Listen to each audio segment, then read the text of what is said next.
3, 2, 1. I always say that every time I start this. We're off. We're back, guys. We're back. Number 3, right? Is this the third one? This is the third one. Yeah. I can't say who thought we'd get this far because I said that before number 2. But who would have thought we'd get this far? How are you?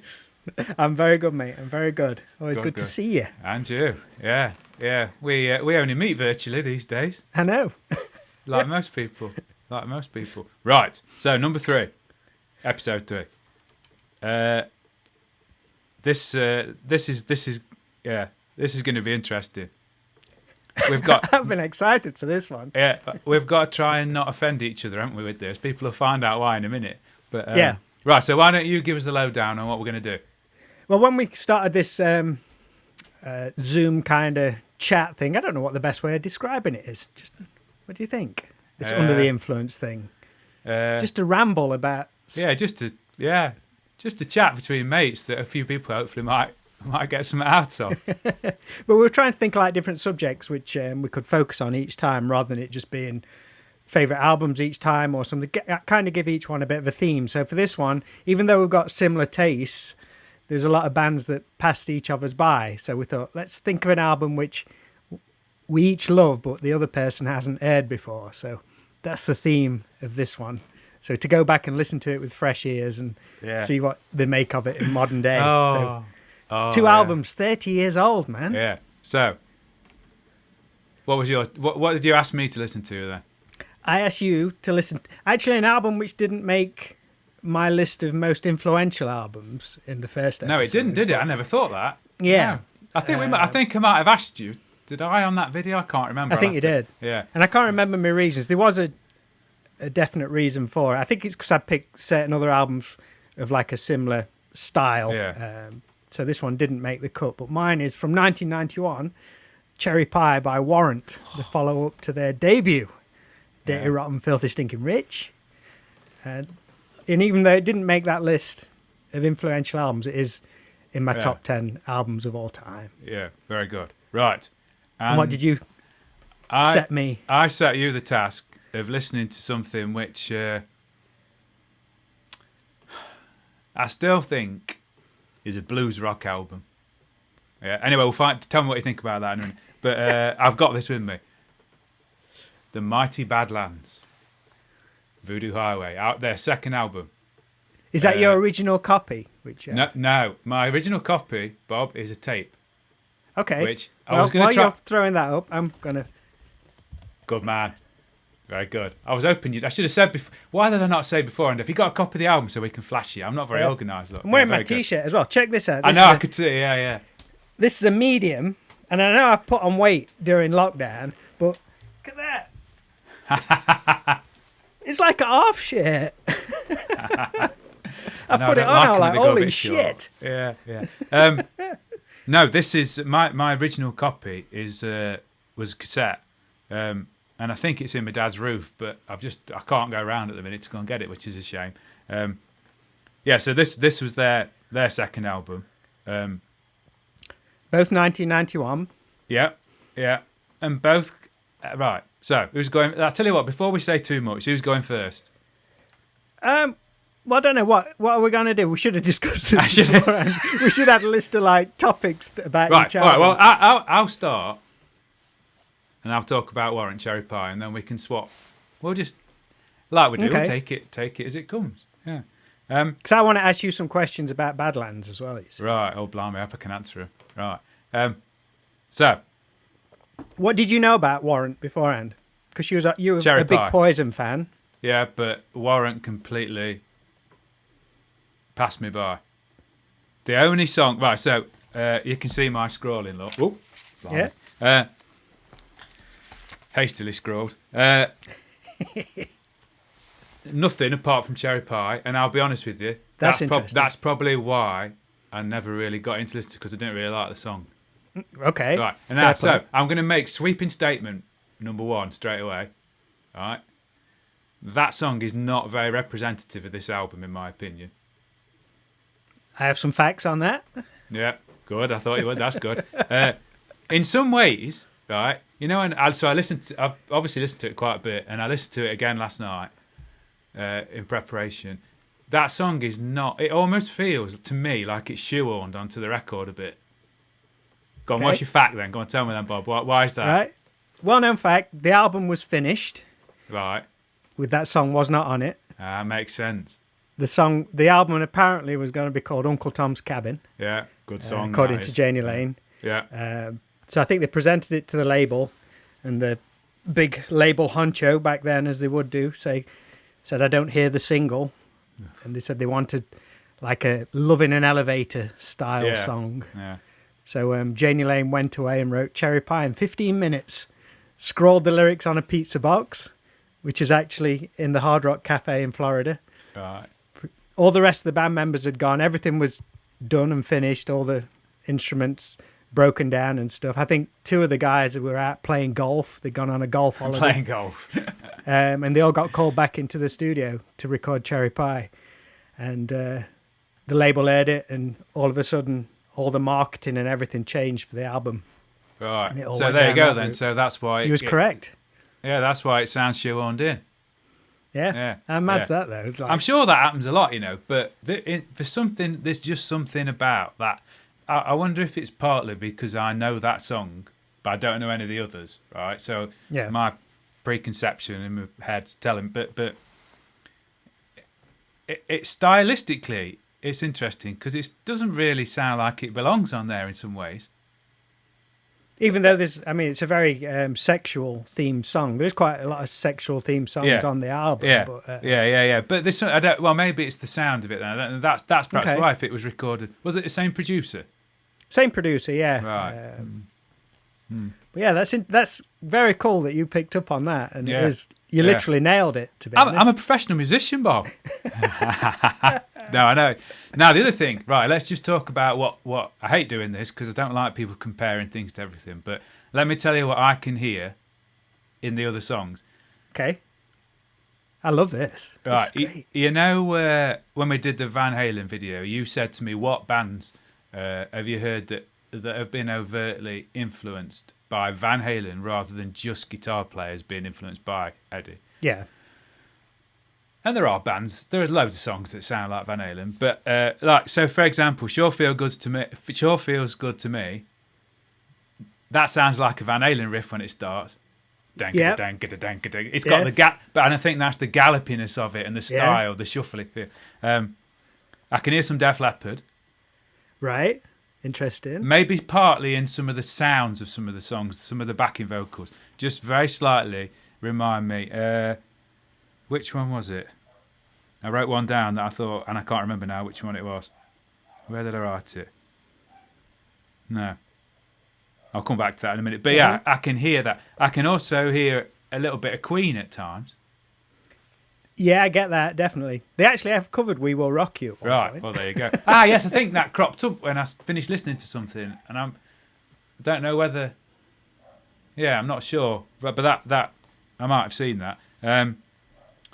What was the other things I was going to say to you? Just the musicianship's much better than a lot of comparable bands. Right, so I'm going to say to you this as well, Bob, that the musicianship is a lot better than, say, Poison. You mentioned Poison a minute ago. I'd say they're better musicians than a lot of bands of a similar ilk. I got some trivia on that for you as well. Right, go on, tell me that then. The solo on "Cherry Pie" that's actually CC DeVille. All right. Damn. Yeah. That's breaking that argument down a bit. And a much kind of debated thing is the actual guitar solos on, well, certainly on the first Warrant album, apparently are not played by Eric Turner and Joey Allen, the two guitarists. All right.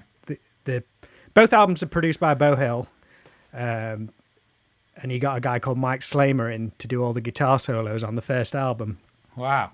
And on this album, apparently he did the same thing, but there's mixed things. Apparently Eric Turner, the guitarist, said on "Cherry Pie" it's a mixture of Joey Allen and Mike Slamer. Joey and Eric just did all the rhythm guitars. Right. But apparently that was a kind of a common thing back then. Yeah, I because the think you're producer right. was like the main guy. If it wasn't, I mean, how much was he spending on albums back then? Like A lot. millions. Yeah. So if that Yeah. producer says, right, this isn't, I think it happened a lot with drummers, didn't it? Yeah. If the drum track wasn't solid, they'd get a session guy in. It always happens in the studio, you know. Yeah, because I don't think Fred Corey played on the first Cinderella album. Did he not? I don't think so. I mean, there's there's a lot more recent bands as well that I could name you several now where they've got a guy. I suppose slightly different in that he's a member of the band, but you know, can you imagine the ructions that would cause? Well, I was trying to find like the facts on this one, and apparently Beau Hill sat Eric and Joey down, and they were cool with it. And this Mike Slamer guy is supposed to be like super nice guy, and he actually taught him the solos and all this kind of thing. Because I used to think that he didn't play on the albums, but he came in and helped him write the solos. That's the story I originally heard. But there's lots of different ones. Yeah. But did you pick up on the bass sound on it? Jerry Dixon's an awesome bass player, man. Yeah. So I think all those sort of things. Yeah. I mean, there's definitely more musicianship to my ears than in comparable bands at that time. Yeah. Right. The other thing that surprised me was how much acoustic guitar there is on it, and not just in like a lighter in the air way, you know. That's Janie Lane, man. Is he playing all that? Is he? He probably plays a lot of it. His actual on Uncle Tom's Cabin, you know that really cool southern kind of intro. Yeah. That's his brother plays that. Right. Janie Lane's brother. Right. But yeah, it's great, man. So that's all them songs are written on acoustic, I reckon. Yeah. And but that was a bit of a surprise. And then the other thing, I mean, so I can it's not just there's elements of blues in it. I can hear there's a power pop sensibility to some of it as well. Oh God, yeah, definitely. That's why I always say Janie Lane should have gone on to be like Butch Walker. Yeah. So I think overall, I enjoyed it much more than I thought I was going to. Took you by surprise, didn't it? Yeah. And I'll be totally honest with you. The first couple of times that I listened, I probably skipped Cherry Pie a bit because I've heard it, and I'm not a big fan of that song. It's crazy. Just one song can change an album. Now that's interesting what you've just said. So, sorry, I'm just scanning my notes. So Uncle Tom's Cabin, that's track 2, isn't it? Yeah. That sounds like an intro song with that acoustic at the start. So that makes sense that then Cherry Pie was just stuck on the front. Yeah. Crazy. Yeah. How would you feel? Well, I don't know. You can imagine it, and there's going to be loads of cases, but a lot of acts would have probably said, I'm not doing that. It's tough. But, yeah, then on the same token, you want to please people, don't you? There's a very famous interview with Janie Lane where from, I don't know, probably about, 15 years ago with VH1, and apparently they caught him on a really bad day, and he says he could shoot himself for writing that song. Blimey. But on the flip side, he said he didn't mean that. They just caught him on a bad day and they were prodding him. Yeah. So he said it, but it is interesting. Yeah. So, I mean, I'd say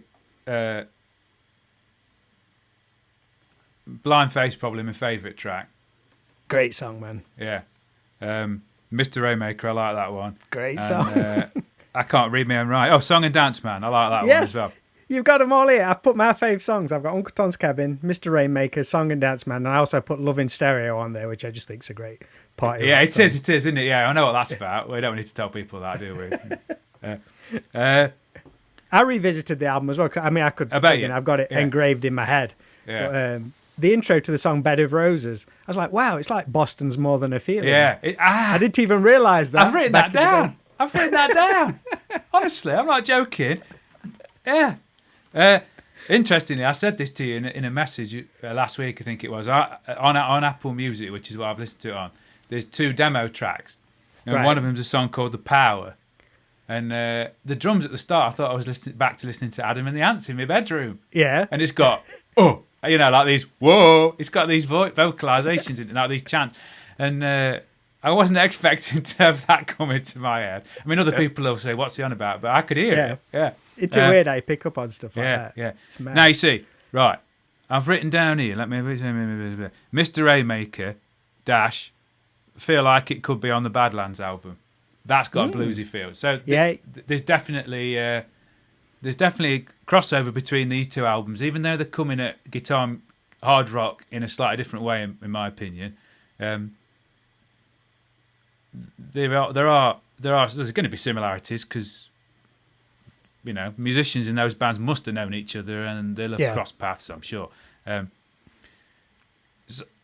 I'm going to bring you back something else as well, Bob. That when I've revisited this era and style, right? So over what we've done the last few videos, I can definitely hear why I like Mother Love Bone. Yeah. Yeah, because even though Mother Love Bone was starting to, they were bringing in a because Jeff and Stone from Pearl Jam, if nobody knows, were in Mother Love Bone. They brought like a punk rock. They were very much even then into like punk rock and the harder rock stuff. I hate doing this, but the more serious, but you know what I mean. Whereas they still retain a slight edge, don't they? Yeah. I think that's why they were such it was an important way for like a crossover. They were a little bit hair metal. Touch point. Yeah, they were a little bit hair metal, but they were also more harder edged. Yeah, and they had a bit of flamboyancy about them. Yeah. So just without going off the topic, we've mentioned this before because you asked me about how I went from listening to Poison and Bon Jovi to getting into it. But they're a band, Mother Love Bone are a band that helped a lot of people, I think, with that transition. Yeah. It makes sense. How many people were there that jumped straight from listening to Poison to then they went to listen to Nirvana? They wouldn't have done. There's got to be something in the middle of it. Yeah. So definitely back on topic. I enjoyed it much more than I thought I would. How did you think it stood the test of time? Some songs better than others. Yeah. Like a lot of those songs we've just said with the acoustic bits on and that are a bit bluesy, sound much more like I would listen to those more than say, again, I don't like to keep, but like Cherry Pie is not a song. If the whole album had been like that, it's been a totally different discussion. Yeah, it would have been. Yeah, but so it's interesting now. Look, I let my so I was listening to Poison, but I didn't like this. Yeah. Right, just because I heard Cherry Pie, I didn't like the song, and I never bothered. And Poison also had that kind of transition for you with the Richie Kotzen album as well. Yeah. Oh, Richie. See, the interesting thing is if you listen to the Warrant album after this, Dog Eat Dog, you might think, holy shit. Now, I did. I started to listen to a bit of it. It's much harder, isn't it? Yeah. They're moving on. I was not into it at the time. Weren't you? I'm going to have to listen to it properly. I had a very brief listen to the first couple of tracks. Thought they're moving on like a lot of those bands did. Yeah, and I think it was as shallow as it is of me. I often think why I didn't get it at the time, because I listened to it and I kept listening to it for some reason. There was something which I was liking more than I perhaps wanted to. Right, you were trying to make yourself like it, maybe. I don't think I was trying to make myself like it. I don't know. It was such a change from this album, which I adored. Yeah. And plus the fact of the band was so fun on this album. It summed up everything I loved about music at that time. Every photo shoot, all smiles, great time, party band. Then Dog Eat Dog came out and I was like, whoa, this has curveballed me a little bit. Even though I'm I was into the songs, but I don't know, I was just a bit curveballed by the whole flip in image and sound. Sound, yeah. It was weird. Now, you see, I might end up liking that album more than this one. I'm going to listen to it. Yeah, they went even heavier again for the next couple of albums. Yeah, they even got great reviews in Kerrang as well. Yeah. When you think about the difference between Skid Row's first album and then going on Slave to the Grind, one of my all-time favourite albums. Every time I listen to it, I think, why have I not listened to this for a while? Same sort of thing. that after hearing again, I was never a fan of 18 in Life. I hated that song. There's just something about it, I just don't like it. And then I heard, I don't know which track, perhaps I saw the video for Monkey Business on Raw or something. thought, this is better. This is better. So I'd started moving on then, you see. But anyway. See, the Skid Row transition for me wasn't as big a jump because they were like that street. Yes, they were a bit, weren't they? Yeah, band, they were a bit already like that. Yeah. One thing I'd just say about Cherry Pie, the album as well, that the sound of it doesn't sound. Some albums from this era now sound a bit dated, don't they? Let's be honest. Yeah, that's what I was wondering. Like you hearing it with fresh ears now. I don't think it sounds particularly dated. Probably is silly things, just like the acoustic guitar, just really broadening out the sound. What came to mind a little bit as well, I listened to it at times. Another band that we both like and mentioned, Tesla. Yeah.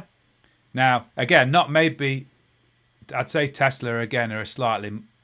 At that stage, I don't know. It's hard to say, isn't it, without listening to albums back to back. Maybe not quite as hair metal as this, but Tesla had that kind of classic rock feel, like yeah. But I think this has got that a bit. Like I say, I think it's more. Again, I think that comes back to I can hear better musicianship in this than a lot of the contemporaries. But again, the songs are really well written and always been really well. There's I didn't see it until maybe about a year ago. There's footage of Warrant playing it. You know how Monsters of Rock used to go on like a European tour? Yeah. There's footage of Warrant playing in somewhere like Italy or something like that on the next album, but they're playing a song from the first album called Down Boys. And the mix is really weird from the soundboard. And the guitars are like super high in the mix. So you can really hear all the rhythm parts. And I'm like, holy shit, that's some like really clever, cool. They're not just chugging on power chords or just doing G, C, and D. Just some really well written guitar rhythm parts. I was like, damn, that's great. Yeah. Well, the other thing, it's interesting now you've said that about other people might have recorded parts on it, because I like the fact that the solos on it are not too over the top. For the era, I feel some of the solos in some of the songs are not. It's just very tasteful stuff. Yeah, that's a good way of putting it. Yeah, and again, just the way they're being played. Yeah, they're not taking away from the song. You know what it was like in that era. A lot of guitar players just wanted to play as much as they could, but I don't feel that with this album. No. It was weird for me hearing it because I was asking you about the bass playing. I'd had this album running around my head for about probably 2 or 3 years before I picked up bass. And to me, I always say to people, what attracted you to bass guitar? Because to me, it's something you don't always hear that much in the mix. Yeah. It's something you really have to focus on. And there's a lot of parts on this album where it's like, oh, wow, that bass part is ingrained in my head, even though I've never specifically sat down and learned them. So I was perhaps picking up on a lot of things, what Jerry Dixon plays on it. There's some really cool parts on it. It's great, man. So really good. I don't think I've upset you, have I? No, that's great. I've loved it. That's awesome, man. I mean, this album. I just look at this album went double platinum in 1990, released in September 1990, and it still went double platinum. So they had a frigging great run. A good run, yeah. Well, I was surprised when I read how many albums they did sell. Yeah. Or have sold. Yeah, a lot. Top 10 in the Billboard album charts, double platinum. Even the next album, when the whole industry kind of flipped, that album still went gold. Yeah. It's like, still did all right. Yeah. Right then, so what were your initial thoughts of Voodoo Highway by Badlands then? Right. All I knew about Badlands was that Eric Singer played in them. Right. That's all I knew. And when you said, go and listen to the Badlands album, I thought it was going to be that one with the band shot on the front. The first one, yeah. Yeah. So that's what I always associate with them. So that's all I knew about him. And my initial thing is, this is going to sound like a dig, but I know why, listening to this album, I know why I wasn't into them at the time. Yeah. It's got a different sound to a lot of other bands, isn't it? Totally different sound. Yeah. But the weird thing is, it came out in 91. If I'd heard this in 1991, it wouldn't have been my thing. No. But if I'd heard this even maybe 3 or 4 years later, 94, 95, I'd have been into it a lot more because I was... That's me, exactly. I didn't hear this in 1991. Right. So just a little bit of backstory. Yeah, how did you get into him? So well, I'm going to say, so Badlands was Jakey Lee's band after he'd played guitar for Ozzy. How long was he playing for Ozzy for? Just like one album? No, I think he did more than that. I'm going to slightly embarrass myself because I'm not a big Ozzy Osbourne fan. Never have been. Another one, you see, just passed me by. Yeah. I think he played on more than one. Okay. I think. Someone will correct me. But from what I've read, he didn't get particularly well treated towards the end. So that he obviously left that gig and set up Badlands.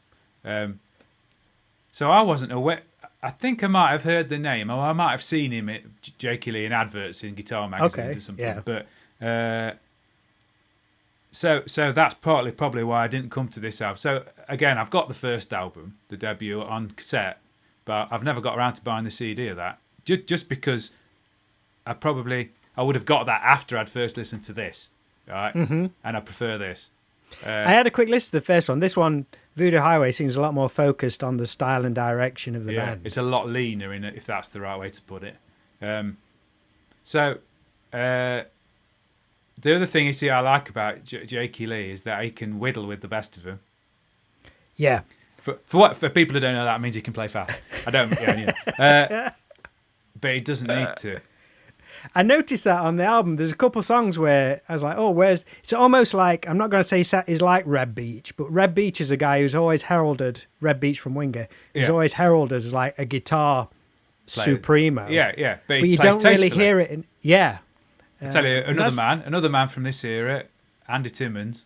Oh, he could play as many notes per second as he wanted to, but he doesn't because it's the analogy is it's a bit like. I know somebody who's got a £200,000 Mercedes sports car, and I said to him, when you come to traffic lights, and he says, no, if some lad in a something comes alongside him, I just let him go. I don't need. He says he knows he could destroy him if he wanted, and he knows that all he'd have to do was just like touch the accelerator with a toenail, and he'd leave him for dead. That's what these sort of guitar players are like. Yeah. So that's the kind of thing. There's a few songs where I was like, oh, where's like the flash, which you associate with Jakey Lee. But every now and again, there'd be a few solos. Like, oh, there it is. Yeah, but most of the time, he's playing for the song, which is great. So would you agree this album is less hair metal, more blues rock? Oh, 110%. Yeah. Now, you see, that's why I like, because I heard it 3 or 4 years, like you say, after it came out, I got into that. That was my thing, as it still is now. So, did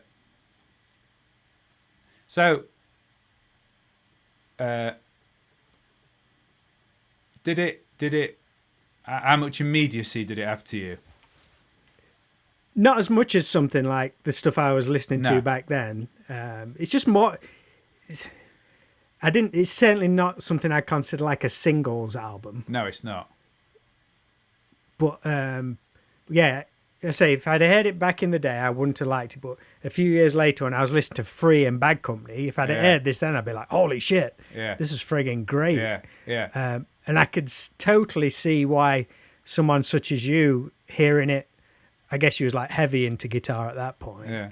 Because to me, the album, it almost sounds like, I don't know how it was recorded, but you can imagine it being recorded almost live. Yeah, definitely. There's not many overdubs, are there? No, there's no like real production flash on it. It just sounds like a great rock band playing in a room. You can imagine once it translated live, you knew you was going to hear exactly that. Yeah, definitely. Really, really good. And I think the other thing as well, I've always been into singers. I think a band lives and dies by its singer. Yeah. You can be the greatest musicians in the world, but if you've got somebody who can't match that vocally, which is the thing that your average listener's going to hear.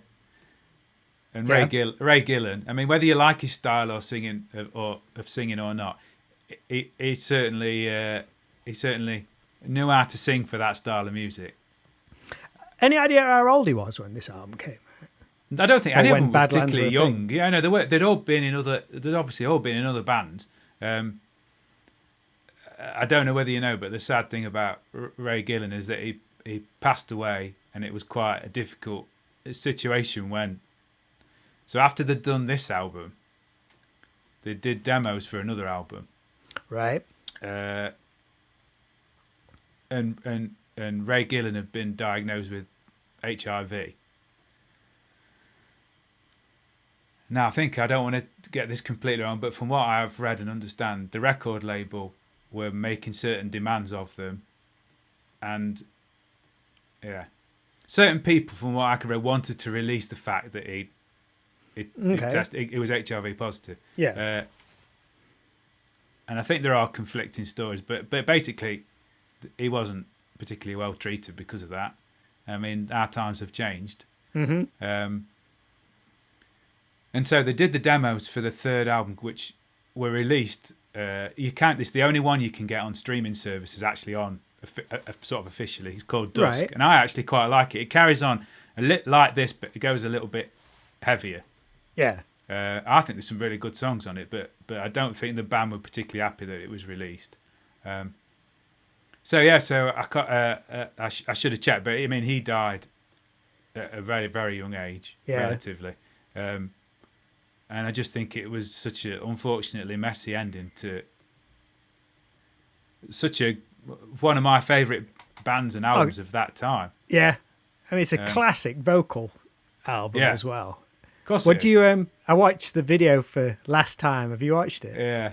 They certainly weren't on the same budget as Warrant was. No, they weren't, were they? No, I watched it again. Yeah, that riff though. Yeah, I mean, I was going to ask that. Did you learn much of this stuff? Because I would imagine it's a great album for a guitar player. Back in the time, yeah. I mean, it got a long time ago.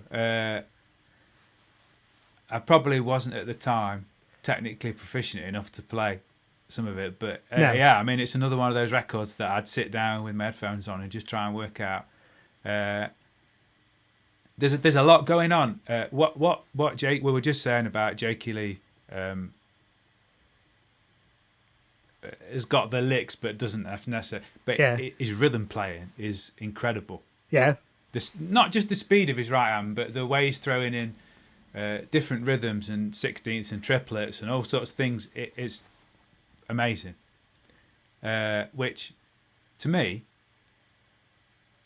rhythm players are massively underrated in terms of the technical ability that they give to a band. I mean, just quickly as a little aside, I'm doing a Metallica song at the moment with a couple of people. All Nightmare Long. It's off the Death Magnetic album. I really like the album, but interesting. I don't think it's very well regarded. It's given me a completely new respect for James Hetfield. Yeah. And his right hand technique. That's right hand technique, right? Yeah. It's just the speed that he can maintain, you know. So I think very often some of these world famous legendary guitar players, their rhythm playing gets overlooked. Definitely. Just because they can go, you know. Well, that's another Van Halen thing, isn't it? Right, of course it is, yeah. Yeah. You can say everything you want about Eddie, he's soloing, we don't need to say anything. Remarkable. But the rhythm playing is equally as good. Mm-hmm. And the ingenuity as well, you know. So the answer to that is yes. I probably did, but I'm not sure how far I got with some of this. Maybe it was because it was a time when my ear wasn't quite as well developed, I think. Okay. But it's a great album because to sit down and learn stuff, even like from a bass point of view as well. The bass playing's great. Yeah, but you know why that is? It's now. There's a Van Halen ethic. That's the wrong word. There's a Van Halen influence on this album. In that, minimal overdubs again. I'm talking about early Van Halen. So a lot of times, not always. The one thing I love about Van Halen records is that when Eddie takes a solo, a lot of times there's not a rhythm guitar part. Mm-hmm. He's just playing solo over Michael, isn't it? Yeah, on the early ones. Not all the time on this Badlands album, but there are several occasions where it's the same thing. Cool. Yeah, it's so raw sounding. Sometimes I'm in a one guitar player band, and particularly as things have developed with when we've recorded stuff, I've been conscious I've got to replicate this live. You know, I can't put too many overdubs on. Mm-hmm. Now I think this whole the blues rock angle of this lends itself to that, because most of the bands that do that sort of thing, they're not gonna, they don't over egg it, right? No. But I just love the way at times where Jakey Lee goes to take a solo and it's just drums, bass, guitar still, like you just said, like they're just playing it live in the studio. Yeah. I don't know if I mentioned, if you were talking about the bass, I never know how to pronounce this surname. Is it Greg? I pronounce it Chason, but it's I would probably... say Chason, because I think this, I think you're right. I would say Chason. I don't know if I spoke to you about this before when we've been speaking about Badlands. You know, he's one of 3 brothers who are all in successful bands. That's crazy. Yeah. He obviously went on to do Badlands. His brother Todd was in Tough, who changed his name to Todd Chase. Now he's changed it back to Chason. Right. And the brother Kenny was in a band called Keel. How crazy is that? All from the same family. Yeah. All becoming There's a like good gene there, successful recording artists. Yeah. That's nuts. So just going back to Ray Gillen's vocals. Yeah. It's just, the guy should have been massive. Yeah. Let's just put aside our musician hats a minute. Well, he is a musician, but let's put aside our guitar and bass hats a minute. That guy should have been up there with the household names, with that vocal Well, it's a name range. I'm familiar with, even though I'm not that au fait. Yeah, with well, he's been stuff. in a lot of other bands, but I just think, because I think did he sing with Deep Purple at some point very briefly? You're right. I probably shouldn't have said that, because I've probably got that completely wrong. But I mean the last track in A Dream, where he's singing a cappella on his own, when I'm down, I'm feeling. I mean, now that's one song that I sat down with my guitar, because at one point it's just him singing, and I would strum the chords with it. But the brilliance of it is he didn't need that. He's just one of those singers that I could listen to him sing like that, anything on his own. It's just, you know. Bit of trivia for you. Yeah. Do you realise that song was covered on American Idol in 2005? No, I didn't. And the guy singing it did it all a cappella. All right. Oh, I'll have to have a look at that, see if he was any good. Guy called Bo Dice. Bo, I know the name, yeah. Yeah. Oh, no, I didn't know that. I just looked up on some bits about the album. Yeah, he did that. And I think I might get this bit wrong, but I think it was in like a sing-off. You know how they have the sing-off at the end of those kind of things. Yeah. And I think he lost out, but I think Simon Cowell said something, if you'd have gone through and sang that in the final, that'd have won you the thing. The whole thing. Yeah. Blimey, I'll have to have a look. His name rings a bell. I mean, I know you watch them things a lot more than me. I'm trying to pretend I'm too eyebrow to watch things like that. But it's interesting that, I mean, that's a ballsy move. I'm going to do a Badlands song. What I the know. fuck? Who? Yeah. Who? Yeah. We need to get the band to learn it. No, it's all right. I'll just do it a cappella. Yeah. So I agree with you 100%, Bob. What you've just said, that if when this had come out, I wasn't in the right headspace for it, I don't think. Yeah. Weirdly, though, one thing I can hear some like I've described it as like a middle ground in my notes between Bad Company and the Black Crows. It'd be a nice transition album for that. There's a song. Definitely. Is it Show Me the Way? Yeah, show me the way now, honey. I got to feel my... And then the one after it, that's the one, Shine On, which has got some full-on shred. Yeah. Shine on. Sorry. I won't do it every time you say a song title. Yeah. The one that... Show Me the Way and the last time. I'm starting to think now in my head, I could be wrong, that I saw that video that you've just mentioned on something, and that perhaps made me buy the album. I don't know. Okay. But, I'm always didn't partial. have it on like a Hard and Heavy VHS or something. It looks like it's straight from a Hard or Metal Forces. Yeah. Metal Forces, blooming heck.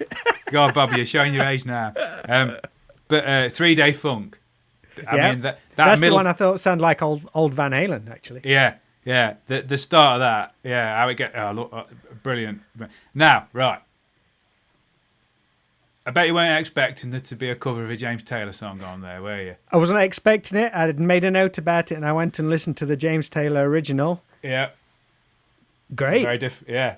Not Now, very, it totally makes sense. Everything. yeah. Sense. So my dad's quite as we've discussed before, and he's a guitar. He plays guitar, and he's a big music fan. And he's quite. I'm teaching him to play. It's quite ironic. I'm teaching him to play Fire and Rain at the moment. Oh, nice. What, the original acoustic version. Yeah, the original version. Yeah. But he won't remember this when he watches this video. But I remember playing in this album, bits of it to him, and saying, "Oh, listen to this. It's the cover of that James Taylor song." Because I've got this memory. James Taylor did Fire and Rain's not on the album, but he did an album called Flag. Okay. And we used to have it on in the car loads, and I used to sit between the two on the back seat, but between and listening to it. And my mum and dad were always amazed that I could remember sing the lyrics back after only. I mean, a lot of kids could probably do it, but sing the lyrics back after only hearing the song once or twice. And I just remember my dad used to play this James Taylor album a lot. So James Taylor's someone I've always admired. So I knew my dad liked him. So I said, listen to this. And I think he said something like, "Oh, it's not the worst version of Fire and Rain I've ever heard." Great dad comment. So that's about the best I was going to get out of him, seeing as I've never really asked him. I said this to you before in another video. My dad never really passed comment on the Poison and the Cinderella posters on my wall. I'm sure I got the odd, "Oh, no one will remember it in 30 years' time." Well, we've proved that wrong, haven't we? But... yeah, I bet your dad would have a total different opinion on it now. I bet if you played it to him now, he'd be like... I'll play it to him on Thursday. Yeah, I'll play it to him on Thursday. So, so it's interesting you say about like a bit of a thing for people who like Black Crowes, free and back up. Have you ever listened to Cry of Love? I think I brought a single when they came out. Audley Freed from who he now plays with Sheryl Crow. Okay. He's the guitar. It's very similar actually to this Badlands album. Because that was like 94-ish, right? Yeah, but it's not quite as hard edged, I'd say. But anyone who might like this Badlands album, I'm sure will like Cry of Love. Mm-hmm. Another band. It's like a transitional album, isn't it? There's a bunch of this stuff which is like transitional stuff. Right, because it's these musicians that have been in hard rock hair metal bands that have discovered the blues and like moved along, and then they've brought some of that bluesiness in with their hard rockness, and they've moved on. Yeah, it's the thing, Bob. There you go. It's got to keep adapting transition. and tweaking. Yeah, I mean, I remember I used to read interviews. Oh God, who was it? One of the shred guitar players, and it's like who they were listening to. And in this middle of this interview, they'd say like, "Oh yeah, well, I love Robert Johnson, or I love Mississippi John Hurt," and I'm thinking, what? You're talking about, guys playing, acoustic, very stripped down raw, and you're got racks this big, and you're not playing that, but so. But maybe now with the passage. So you're saying they're adding that in for to try and look a bit impressive, or perhaps genuinely did like it? Yeah, because they were getting a lot of criticism from certain quarters at one point, weren't they? They'd all got overblown systems, rack gear, and they were playing 50 million notes a second. And then they've got to say, "I'm keeping it real, man." But maybe look, as they moved on, who knows? Who knows? But yeah, so. So listening to this Badlands now then, Bob, would you say you like it? Yes, definitely. That's all I need to hear. I've got to say... I might go back and listen to the first one with fresh ears I'm going to do that as well, because I have not listened to that for a very long time. But if you've got... I don't know what streaming services you use, but the third one, Dusk, you can tell that it's a demo. Yeah. When you listen to it... Did I read something they had a female singer at some point? Well, I'm not sure. Or am I totally making that up? No, I think that's another. We'll have to fact check that again, and I'll put a little thing at the bottom. I'll have to check who Ray Gillen out, what other band. I do know what other bands he sang with, but I need to read it again. Yeah. Yeah, well, that's good. I'm glad. So where did you get the album from? Where did you find it? It would have either been Arcade Records or Selected Disc. I would have bought it from one or the other, I think, or even Our Price. Right. You remember Our Price, Bob? Yeah. Going back to Cherry Pie, it's one of the... I don't know if you've got many of these albums. I've got it on every format, as in Oh yeah. LP, tape, Yeah. and CD. Yeah. Yeah. And this is the one I've got here. I got it from way ahead because my mate James Hart from school, he used to be my what's the person you look up to who's like knows all the stuff. Role model. There's a word. Role model? Is that the right word? No, role model is, but there's another one. There's like a more of a majestic kind of A word. more I'm majestic way of putting it. Yeah. Right. Okay. Yeah. and he used to tell me about. I knew like Poison, Bon Jovi, and Def Leppard, but he used to read all like the little columns by like Kelv Hellraiser and Metal Forces and Metal Hammer. So he'd hear about all these other bands, and he used to talk about Warrant. So I went down to Way Ahead one time, and they had it on the shelves, this very album. And I don't know if you can see it. Let's see if I can put it up. It's got a little. Oh yeah. Whichever way is the right That way up. All right. It's like a little promo. I think I got this for about £4. I thought, I'll give it a shot. Buster's been on about that album. And I can remember the day I came back and put it on my record player. Yeah. Right. So, how would we round things off then, Bob? So, what's your overall sort of feelings about Badlands Voodoo Highway? The way to round it off, if you saw this album in a bargain bin now, because that's probably where both of these albums would be, would you buy it? And I'd buy Voodoo Highway if I saw it. You know why I'd buy it? Because I'd turn it around and I'd see this picture on the back and I'd think, that looks like my sort of music. Yeah?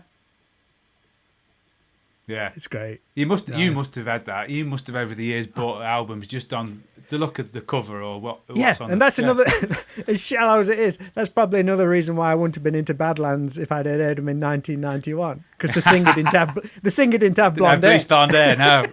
No. And he doesn't written them off already. He looks quite manly, doesn't he? There, so that wouldn't have been any good. Yeah, for from that point of view. Yeah. No, that's good. I mean. I'm amazed at us on the same page we've been. Not definitely. amazed, because that's not wrong, because we both, our musical paths are very similar. But so we're I talking would have about been albums surprised. recorded 30 years ago, and we've got totally different ears now. I know. I listened to some of my favourite albums. I'm like, woo, that's not what I remembered. No, I know. You know, you're not wrong there. Now I've been listening to some Bon Jovi recently. Yeah? Might not bother again. Go on, what albums? Well, I put Slippery When Wet as number one in my... I don't know how much I could listen to it. Wow. Yeah? That's a massive contradiction, isn't it? But it's just not where my headspace... Now, if I'd have said New Jersey... Yeah. I could... See, New Jersey's my go-to now if I had to pick a Bon Jovi album. I think I'd have to listen to that. I'm not sure I could listen to Slippery When Wet. It's not quite... From a production, like the sonically, or... a bit of both, yeah. A bit of both, and... I just, I'm not sure I like the sound of it. It's weird, man. I like my music quite full and meaty sounding, and that's why I like this so much. Yeah. I was just, what was the one thing? Yeah, I was just so while we just finish off, just to finish off Badlands then. I always wanted a Paul Reed Smith guitar, which I'm lucky enough to own a couple of, and I've had a lot of them. For quite a few different players, mainly Dave Navarro from Jane's Addiction, right? And then David Grissom, who's a Texan guitar player, played with Mellencamp. They're the two reasons, and I wanted a PRS because I just thought it looked so cool. For years, I've always wanted a white Strat like this with a black scratch plate. Jakey Lee's one is a Charvel or a Charvel, as I say. Charvel. And they make a signature guitar, but it's really hard to get hold of here, and it's very expensive. Too expensive for me for what is really just a white Strat with a black pickguard. You know, you could do that. There's been a Japanese one knocking about on eBay for a while, and it was quite a lot of money for what it was. But I had a message for, you get these messages from eBay every now and often. You've looked at this item. Yeah. Anyway, I had one that said that the seller's seen that you've been looking at this item and has made you an offer. I can't remember which it was. £500, and I still think it's a lot of money for what it is. And I've not. And then I think, is it niggling there? Yeah. If he's listening, if it came down to like 350, 400, I'd be thinking. Well, can't you counter him? I might do. Yeah, I might have a look if it's still available. I've got irons and other fires as well. At the What's going to minute, be shipping and customs charges? No, I think it was UK. It was in the UK. Oh, yeah. Ooh. So that's got to be worth a punt if you get it for $350. And I've had a couple of bad experiences with second-hand guitars off eBay but no. So there's just something about the look of it. It's a simple guitar, and I've toyed with the thought I'll just buy a Mexican Strat, a white one with a rosewood fretboard, and make it like Jakey Lee's. But it's not the headstock's not going to look right because it's not got a Charvel decal. And it needs to be. Sorry, I'm saying Charvel. I'm going to say Charvel because that's what I say. It needs to say Charvel on it.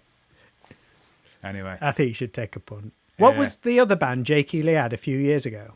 He's got Red Dragon Cartel, which is the one, which I've listened to some stuff. Great music. I'm not mad keen on the singing, but maybe that's because I want it to be Ray Gillan stuff. So, how would I? What you're going to ask me now is how would I round up Warrant Cherry Pie? Right, I'm going to say. Is that what I'm going to ask you? Yeah, that's what you're going to ask me.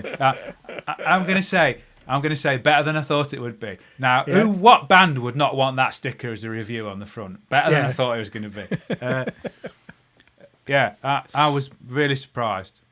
But now you've confirmed that the title track wasn't good. Shouldn't be on there, but wasn't part of it. Makes complete sense to me. Yeah, shines a whole different light on it. Yeah, crazy. Now, exactly. Yeah, and I just think the musicianship is surprised me as well. Yeah, great band. I mean, it's still the original lineup now, obviously with a different singer. But so what about this then, Bob? Right? Do we both need to think about some bands where we've heard one song and that's put us off, and go back and listen to them again, and listen to some more of the catalogue? I mean, that could be across different genres as well. Of course you it could be like, but that how many times has that happened though, where the band's had a hit single which is totally different to what they're actually like? I mean, obvious one is Extreme, who everyone associates with More Than Words. Do you watch? I don't suppose you watch This Is Us, do you? Have you ever watched it? No, it's an American drama about a family. It does a lot of flashbacks and moves forward and back. It's very, very, very good if you're into that sort of. It is slightly. Excuse me. But, it is slightly. It's slightly soapy, but it's better than that. Last night it was the first dance of the three children that are the main characters in it, and what was the song that was playing when they walked in? More Than Words. Yeah.